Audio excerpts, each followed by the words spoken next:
I always give away too much.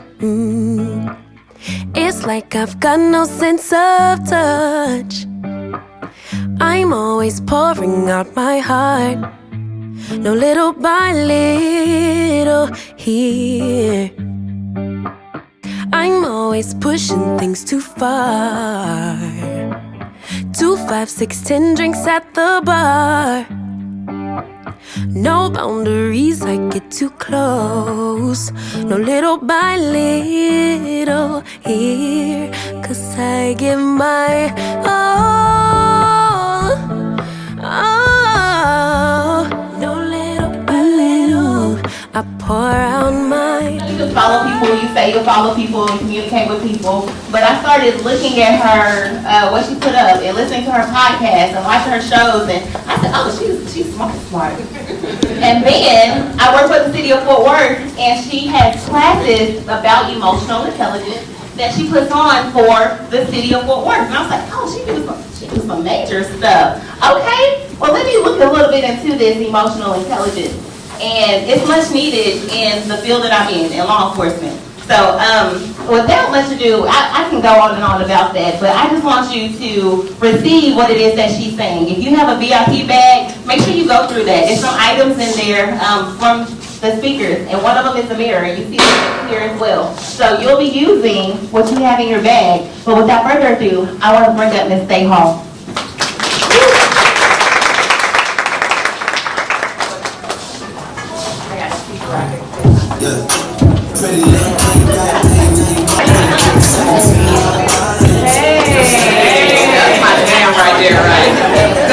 And this is the thing. First of all, good morning. I am Stae, and thank you so much, Demetra, and everybody for being in this room. And so I do kind of want to, Demetra reached out to us and was like, hey, what would you like for your song to be when you hit the stage, right? And so I picked this song. And I just want to address the elephant in the room for some of you who may have known me for years or follow me on social media. You might be like, for real, Chris Breezy? Like, say, ain't that just a little ratchet? Have you heard the lyrics? Do you really know what that song's talking about? Well, the answer is yes and no. Because I have a really, really good talent for being able to separate trash from treasure, right? So when I hear this song, all I hear is you got it, girl, you got it, right? And so it's like I don't need Chris Brown, James Brown, Bobby Brown, not even Charlie Brown to tell me I got it. So in my head, this is just my affirmation to a nice beat, right? And the only line, I swear to y'all, that stuck out to me in this song is, flaws and all, I love them all. That's my thing right there. Okay. And so I tell myself, so whatever else he's talking about, flipping it up, turning it upside down, I don't know. But this is my theme song because we got it, girls, right? Right? So I just wanted to address that elephant in the room. I'm not quite that ratchet, but you know, you can't go nowhere without hearing certain stuff. And if it sounds good to you, just pull out the parts that resonate with you. So what I want to talk about today is the fact that we are worth fighting for emotionally. And I love when I saw the lineup of how we were coming up as speakers, even though as being the first one, I'm like, okay, Demetra, is that really what you want? Because I'm crazy. However, I'm like, that is such a foundation of knowing that you're worth fighting for emotionally, because without that emotional intelligence and that emotional self-worth, it's hard for the other things to fall into place, right? So we have to become whole before we realize that we're worth fighting for physically and financially and all that. So we have to get our emotions in check. And our perception of emotional self-worth is so much driven off of things that other people say that then turn into the things that we internalize and believe. And so I want to start by just telling y'all a little something about me, because the reason reason why I can talk about this stuff is because I've been through it and I know it, right? I wasn't always emotionally intelligent. I am a recovering tick-tick-boom person. So if y'all know anything about that, that just means exactly that. You got 2 ticks and then I'm about to blow up. And there's a couple of people in this room that really know all about some of my tick-tick-boom behavior. I am also a recovering, suffering from the ugly duckling syndrome.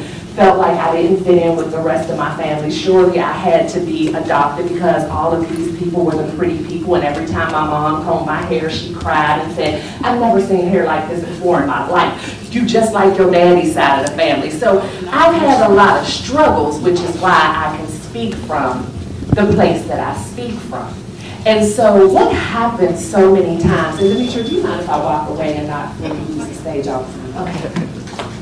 I do my speaking events with a lot of props. And so what happens a lot of times is little girls, we see our lives in a crystal clear mirror just like this.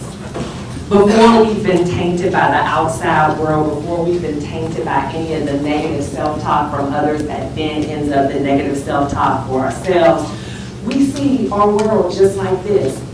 We look in this mirror that's crystal clear and we see that we're beautiful even though our ponytails are crooked. We don't even recognize that. We see ourselves as a princess. We see ourselves as fearless. We see ourselves as being able to conquer any and everything that is thrown our way. We see ourselves as being able to climb the highest mountain and reach the highest heights because our mirror is crystal clear. No one has tainted our world. But then, by the age of maybe as young as 6 or 7 for some of us, and then maybe if you were a little more fortunate, it didn't happen until middle school. But unfortunately, none of us usually make it to those high school years without the negative things starting to come in. And what really hurts us is a lot of the negative things that we hear that start to distort this crystal clear picture are coming from the people who we trust and love the most, are coming from the people who are supposed to support us, who are coming from the people who like to say things like, I know you better than you know yourself. And what I want to tell you in this room right now, that is a lie from the pits of hell. No one knows you better than you know yourself except for God above. But when people tell you that, I want you to recognize that as a manipulation tactic. What that means is you're now moving in a way that makes me feel uncomfortable, and I'm going to tell you how that's not the right way to go, because I know you better than you know yourself. And so we start to get those things, and now that crystal clear image, things start to happen too, right? I got more props, y'all. So we end up maybe, and I'm talking about me, y'all. I'm talking about me. If y'all can't relate, that's fine. I just want to tell my story. So maybe we end up getting pregnant at 19. Somebody says, I expected better from you. Instead of saying, hey, it happens, let's talk, how can we fix that? I expected better from you. Then maybe you had decided that you wanted to study psychology in college, but after that first semester you decided, no, you want to be an architect. Ain't nothing wrong with that. We have minds because we're able to change them, but somebody says to you, why can't you just be content? So then, maybe we hit one of those down times in our lives. We decided to start a business or whatever, and that business didn't actually work out because here I am, the CEO of iSolve, and iSolve is actually business number 7 for me. But I found one, it's working. So it took 7. Amen. But you know, maybe you made that investment and it just didn't work. And somebody will say, why don't you just get a regular job? Because you seem like you're always struggling. Okay? So then, you might come up with this idea that, you know what, I think I want to start doing silk presses on Mars. They need silk presses on Mars. I know it might sound crazy, but I just need some people to buy into me. I hear, you know, they trying to take this stuff to a whole nother level. I'm going to be the first one to do silk presses on Mars. So somebody's going to say, are you really serious about this? You can't do that. But the thing is, you can do whatever you set your mind to. If that idea came to you, there's a reason for it. You may need to do a little editing. Maybe you're not going to do them on Mars. Maybe it was actually just Mars Avenue. We don't know, but there's a reason why you decide that. And so then you decide, well, you know what, I'm going to move through that because I'm strong enough to move through the naysayers. But then people say, well, you won't look silly. What are people going to think? And y'all see what's starting to happen to this crystal clear image that you had of yourself, that security you had in yourself, that confidence you had in yourself. People are going to tell you, you've been down this road before. People are going to say, you're too selfish, you got kids, you can't keep going out here trying to start all these new stuff. You're supposed to dedicate your life to your kids. And y'all know what they like to say this day and age. I don't know what the language restrictions are here, but you know, F the kids. You bring these kids into the world, you give them all, but you don't owe them everything. You were you before you had those children. Right on. Okay, so then you decide to do something, and maybe you drop out of college after only 2 years, so then people are going to say, are you even qualified to do that? You don't have that education. And then when you start to fight back, right, for your dreams, then they're going to say, you're too sensitive.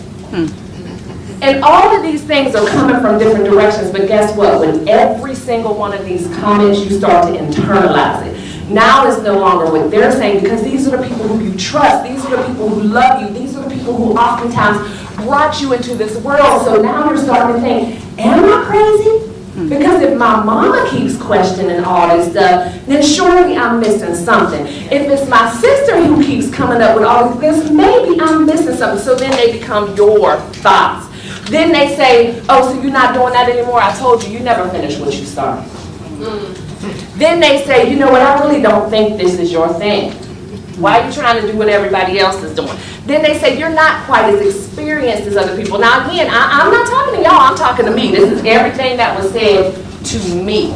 And so, you don't seem confident enough. You know what, another thing that people like to do when they try to kill your dreams and you don't have that emotional intelligence to recognize what's happening, then they'll spin it up to you and say, well, you really thought it was the right thing. The things that I say would be bothering you. Really? Manipulation tactics, because you have to have the emotional intelligence to recognize that. Then they just will plain out say, I don't think that's a good idea. Are you sure you can handle this?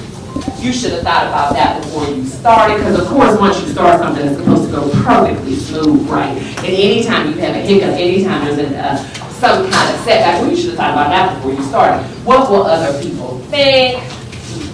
I think you've already missed your opportunity, because us who are over half 100, of course, we're too old to try anything new.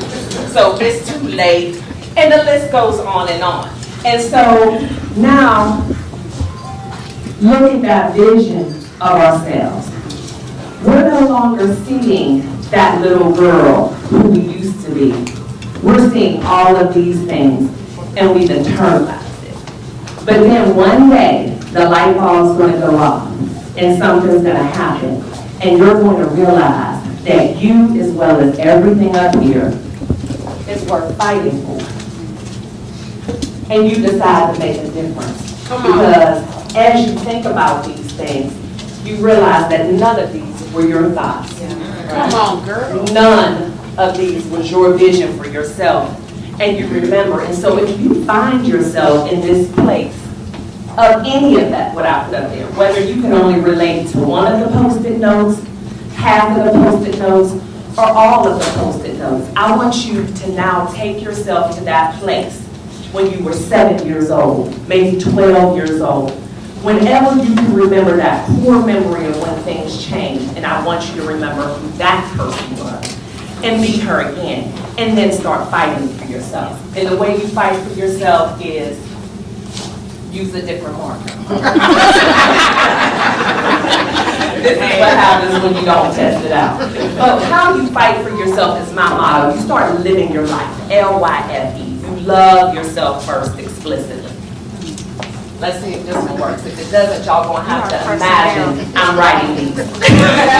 So you start living your life. You love yourself first explicitly. And then you start affirming the things that you believe. You talk to yourself in the mirror and you tell yourself, I am capable, I am worthy, I am beautiful, I am bountiful, I am going to achieve great things. And then you get yourself into some therapy. And then you start surrounding yourself with like-minded people. And then you start removing yourself from toxic relationships, even if it is your mama and your sister. Then you start setting boundaries, and guess what? When you set boundaries, you know what you're supposed to do with them? Protect them. A lot of us like to set boundaries, write them down, say what our boundaries are. But let me tell you, you teach people how to treat you. And as you start doing those things that you're imagining that I wrote around here, you'll realize that no longer is the picture and the view of who you are distorted, and even though there are things still written on the mirror, they're no longer blocking our view. They're now framing our vision. Y'all see how cute that was in? About me being able to write them all around. They're framing our vision. And every single one of those that was removed is reminding yourself that I'm worth fighting. I'm worth fighting for. And you look at yourself every day in the mirror and tell yourself, I'm worth fighting for. And that's my time, ladies.